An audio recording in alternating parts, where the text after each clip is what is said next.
नमस्कार दोस्तों। और आज अंतिम मुकाम पर पहुंच चुके हैं। जो हम लोग का टॉपिक चल रहा था founder and fathers of English literature, तो आज का हमारा ये वीडियो इस टॉपिक पर लास्ट होगा। और आज हम शुरुआत करने जा रहे हैं पार्ट 5 को। तो कुछ इसमें से ऐसे भी वर्ड्स मिलेंगे, वर्ड्स करने का मतलब है मेरा कुछ ऐसे भी पॉइंट्स मिलेंगे जिनके एक्सपोनेंट्स या फादर्स या फाउंडर्स, जिसको मैंने पिछले वीडियो में बताया था, एक दो ऐसे होंगे और आगे हम लोग डिस्कस करेंगे। तो आइए वीडियो को शुरुआत कर लेते हैं। और सबसे पहले हम लोगों को देखना है founder of Cockney school of poetry.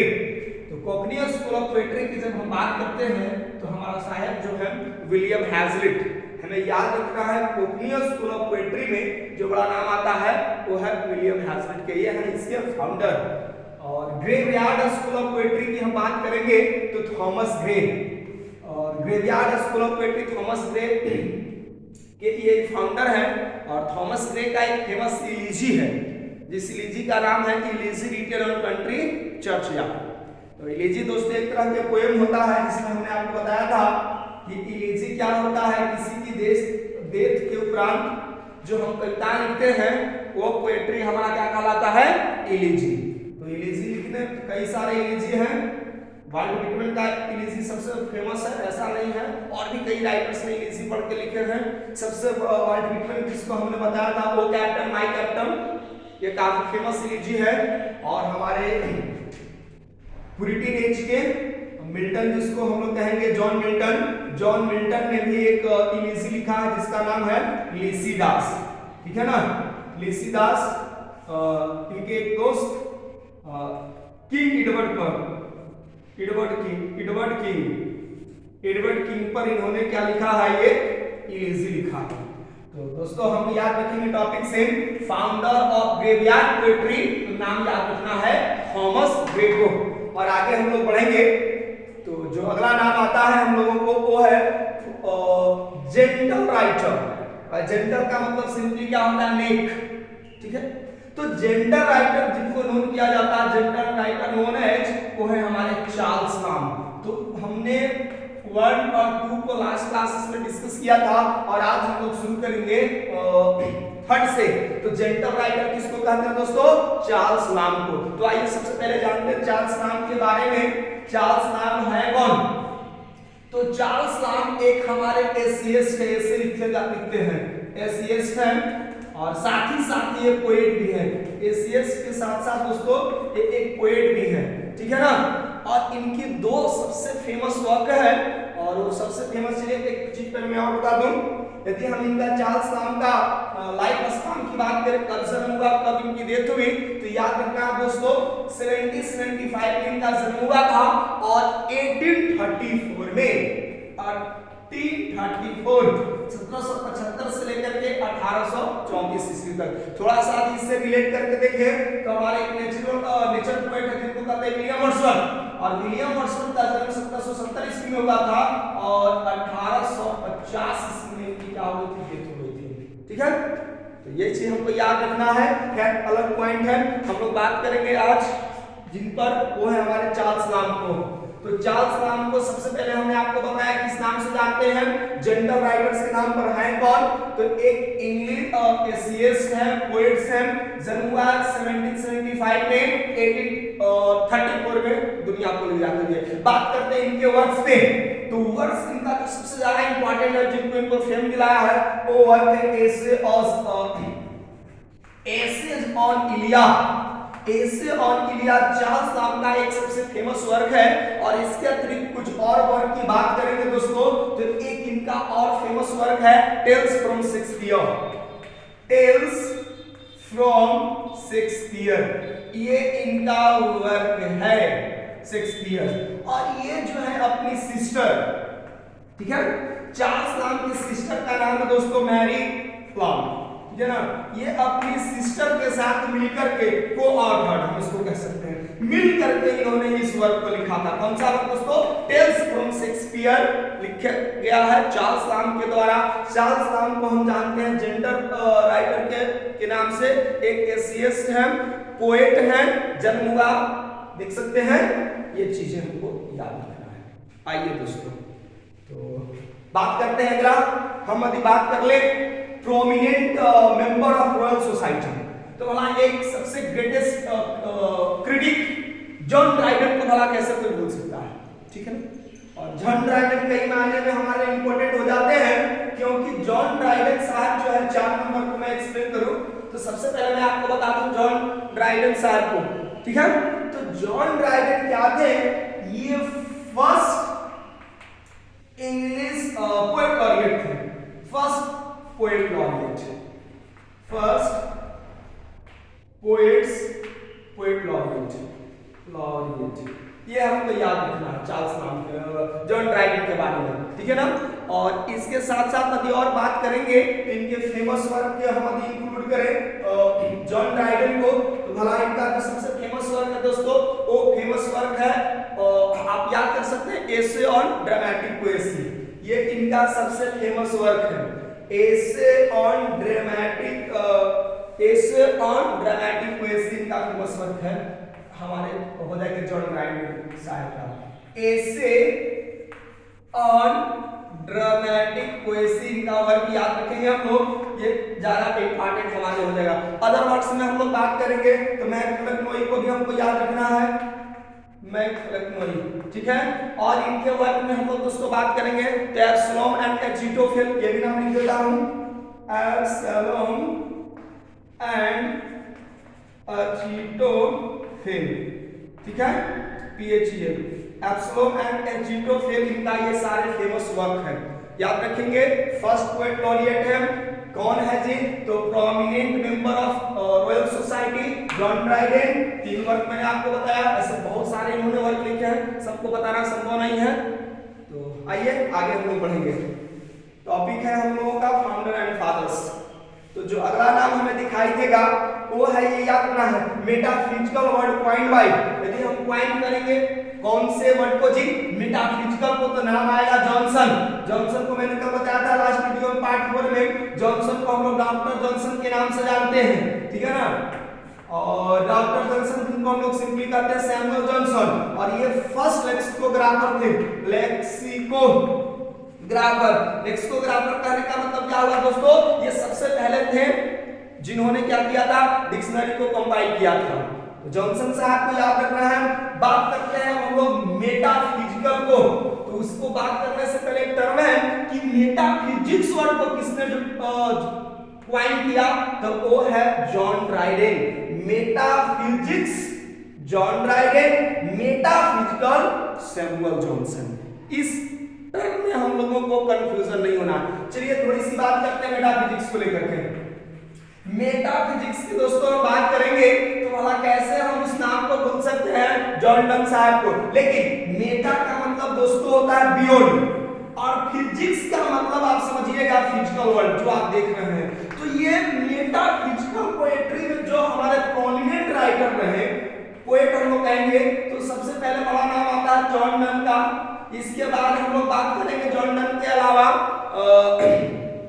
तो और भी हमारे पास एंड्रयू मार्वेल साहब हैं, ठीक है। तो ये लोग क्या थे, एंड्रयू मार्वेल, जॉन डन, तो ये लोग मेटाफिजिकल लिखा करते थे, बियॉन्ड द वर्ल्ड लिखा करते थे। इनकी पोएट्री का जो थीम होता था वो सिंपली होता था रिलीजन पर बातें किया करते थे, फेथ पर बात किया करते थे, लव पर बात इन लोग का हुआ करता था, ठीक है।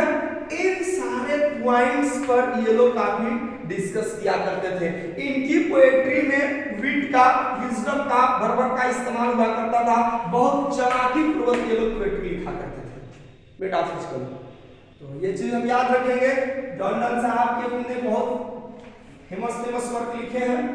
बात कर लेंगे तो फेमस वर्क में पोएट्री में खासकर आपने सुना होगा death may not proud, go and catch a falling star, और आपने इसमें आप और है गुड मॉर्निंग हो जाएगा, इनका कैनोनाइजेशंस हो जाएगा, द फ्ली हो जाएगा। ये सारे हमारे क्या हो जाएंगे, फेमस वर्क, ठीक है ना। Sweetest love I do not go को भी कैसे भूल सकते हैं। ये सारे दोस्तों वर्क हैं हमारे जॉन डन को। तो दो वर्ड में कंफ्यूजन हमें नहीं रहना है, metaphysical word Johnson, metaphysics John Dryden. John Dryden को अभी हमने डिस्कस किया है। आइए दोस्तों एक बात करते हैं नेक्स्ट पॉइंट पर, फादर ऑफ मॉडर्न ड्रामा। यदि हम सिर्फ हमने पढ़ा था फादर ऑफ इंग्लिश ड्रामा, आपको याद है ना दोस्तों फादर ऑफ इंग्लिश ड्रामा किसको कहते हैं? जी हाँ, नहीं याद है? बैक वाले वीडियो को आप जाकर के देखिए, पार्ट 1 2 3 4 में मैंने डिस्कस वहां पर किया है। हम बात करने वाले हैं फादर ऑफ मॉडर्न ड्रामा। तो फादर ऑफ मॉडर्न ड्रामा में जो नाम आता है हमें यूजीन ओनील का। यूजीन ओनील है कौन? तो सबसे पहले मैं आपको बता दूं, ये है हमारे साहब अमेरिकन, ये है हमारे अमेरिकन प्लेराइट। प्लेराइट दोस्तों आपको पता है ना? जी हाँ, प्लेराइट का मतलब होता है ड्रामाटिस्ट। क्या होता है? ड्रामाटिस्ट। हिंदी में यदि हम लोग बात करेंगे ड्रामाटिस्ट को, इसको कहते हैं नाटककार। ठीक है, जैसे संस्कृत में बहुत बड़े ड्रामाटिस्ट हुए थे कालिदास, ठीक है ना? तो आइए बढ़ते हैं। अमेरिकन प्लेराइट है, सबसे बड़ी चीज है। और हम आपको इनको बता दें तो ये इसलिए भी महंगे हो जाते हैं यूजीन ओनील, क्योंकि इनको दोस्तों 1963 याद रहेगा वर्ष, यस 1963 में याद रखेंगे। 1962 में इंडिया चाइना युद्ध हुआ था, हम लोग हिस्ट्री को नहीं पढ़ेंगे, उससे रिलेट करके देखिए। 1963 में इनको नोबेल प्राइज दिया गया है, नोबेल प्राइज इन लिटरेचर। साहित्य के क्षेत्र में इनको नोबेल प्राइज से सम्मानित किया गया है। चलिए एक और बात कर लेंगे हम लोग, तो इनका लाइफ स्पैन कब से कब तक रहे? Eugene O'Neill. तो इनका जन्म हुआ दोस्तों 1888 में और 1953 में दुनिया को इन्होंने विदा कर दिया। 1963 में नोबेल प्राइज, अमेरिकन प्लेराइट है, फादर ऑफ मॉडर्न ड्रामा कहा जाता है। उम्मीद करते हैं दोस्तों आप इस चीज को समझ रहे हैं। आइए एक बड़ा नाम हम लोग देखेंगे आयरिश पोएट्री में, और आयरिश पोएट्री में जो सबसे बड़ा नाम आता है तो भला हम डब्ल्यू बिट्स को कैसे बोल सकते हैं? W B Yeats, William Butler Yeats. इन्होंने आयरिश लिटरेचर को एक नई ऊंचाई तक पहुंचाने का इन्होंने काम किया।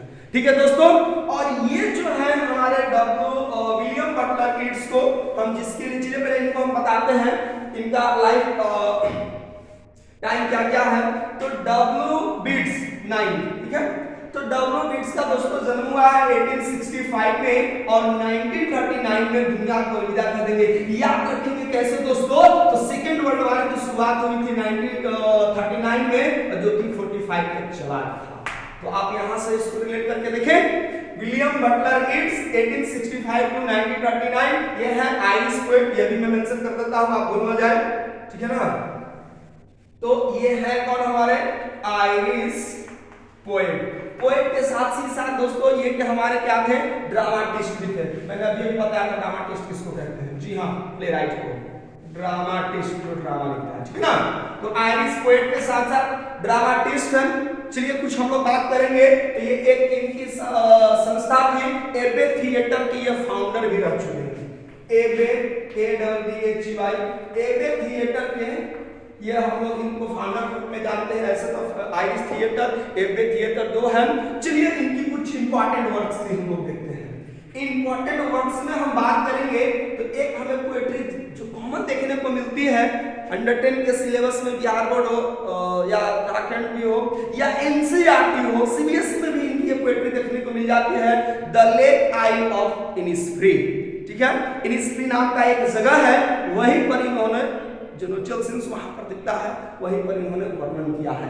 The lake I of Innisfree, ये इनकी वर्क है, मैं लिख देता हूं। The lake I of Innisfree, INNIS FRW, ठीक है दोस्तों, आप समझ सकते हो। The lake I of Innisfree. और हम लोग बात करेंगे इनके अदर्स वर्क में, तो भला हम लोग कैसे भूल सकते हैं द सेकंड कमिंग को? सेकेंड कमिंग, ठीक है ना। और इससे भी बढ़कर इनका एक वर्क आया था ईस्टर 1916, ईस्टर 1916। तो ये हमारे लिए काफी इंपॉर्टेंट हो जाता है दोस्तों, ईस्टर 1916 को। और एक और वर्क है, चलिए मैं यहां लिख देता हूं स्टार लगा करके, और ये नोट कर लेंगे दोस्तों, काफी इंपॉर्टेंट रहेगा। हम लोग डब्ल्यू बिट्स को आयरिश पोएट ड्रामाटिस्ट 1865 में जन्म हुआ, 1939 में दुनिया को इन्होंने अलविदा किया। एबे थिएटर के फाउंडर्स हैं। और एक वर्क और मैं बताने जा रहा हूं, और वो वर्क है सेलिंग टू बाइजेंटियम। नोट कर लेता हूं, सेलिंग टू बाइजेंटियम। चलिए दोस्तों, इस बार हम आपसे रिक्वेस्ट करेंगे कि आप ये 4 वर्क कम से कम बहुत जल्दी आप उसको नोट कर सको। चलो स्क्रीनशॉट ले लो आप। चलिए दोस्तों, उम्मीद करते हैं आपने इसको नोट कर लिया होगा, इनके वर्क को, और आगे बढ़ते हैं हम लोग। ठीक है, आप स्क्रीनशॉट भी ले लिए होंगे, नोट भी कर लिए होंगे।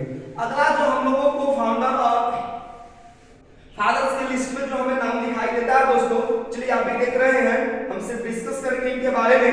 तो जो बड़ा नाम हमें दिखाई देता है वो है हमारा ट्रांजिशन पीरियड फेमस। तो ट्रांजिशन पीरियड फेमस वो कौन है? हमारे थॉमस ग्रे। और थॉमस ग्रे को देखिए हमने बात किया है 2 पर, ठीक है ना। तो थॉमस ग्रे को हम लोग यहाँ पर लीड करते हैं। थॉमस ग्रे के बारे में हमने डिस्कस किया है। आगे हम लोग बात करेंगे फेबियम सोसाइटी एसोसिएटेड विद। तो फेबियम जो सोसाइटी है वो एक हमारे फेमस आयरिश, फिर से बड़ा नाम आएगा, एक हमारे आयरिश पोएट के साथ साथ ड्रामाटिस्ट है दोस्तों, एक्चुअली क्रिटिक है। तो वो है हमारे जॉर्ज बर्नार्ड शॉ। कौन है? पहले मैं ये बताता हूं आपको, आयरिश क्रिटिक। क्रिटिक के साथ साथ ये जो सबसे जिसके लिए जाने जाते हैं दोस्तों वो है ड्रामाटिस्ट, ये नाटककार थे, ठीक है ना, जीबी शॉ।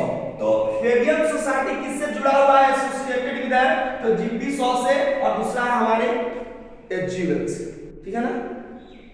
तो ये हमारे इंपॉर्टेंट है। और हम अभी जीबी शॉ की बात करेंगे तो आयरिश क्रिटिक के साथ साथ ड्रामाटिस्ट है। लाइट स्पाम की बात कर रहे हैं, लाइट पीरियड की बात कर रहे हैं, तो दोस्तों इनका जन्म हुआ है 1850 में, और 1850 में इनका जन्म हुआ, सॉरी 1856 में दोस्तों, और 1950 में इनका क्या हुआ है? डेथ हुआ है। तो नियर अबाउट 94 इयर्स इन्होंने जिंदगी बिताए हैं, इसलिए थोड़ा सा कंफ्यूजन हुआ।